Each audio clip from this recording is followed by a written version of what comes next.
Matapos ang ilang araw na suspensyon ng klase, pinayuhan ng Department of Education ang mga paaralan na planuhing mabuti ang pagsasagawa ng makeup classes. Ito ay upang matiyak na mabubuo ng mga estudyante ang minimum na 180 araw na pasok. Si Dina Pagibitan sa detalye. Kasabay ng hagupit ng habagat at bagyong Maring nitong mga nakaraang araw, sinuspinde ang mga klase ng maraming paaralan sa Metro Manila at mga karatig lugar.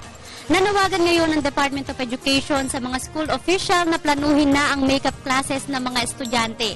Batay umano sa school calendar ng kagawaran, kailangan makumpleto ng mga estudyante ng elementary school ang minimum na 180 days na pagpasok sa eskwelahan. Pinapayuhan din ng mga school official na maiging tingnan ang pinakamaayos na paraan ng pagsasagawa ng makeup classes. Kabilang sa mga maaaring isagawa ng mga paaralan upang mabawi ang mga pasok na kinansela ay ang pagbibigay ng dagdag na take-home modules, actual makeup classes sa Sabado o di kaya i-extend ang class hours sa weekdays.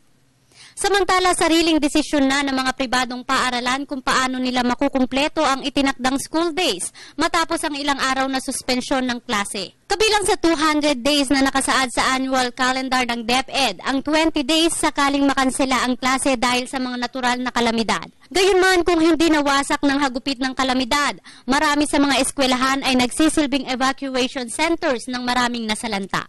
Para sa Telebisyon ng Bayan, ako si Dina Pagibitan.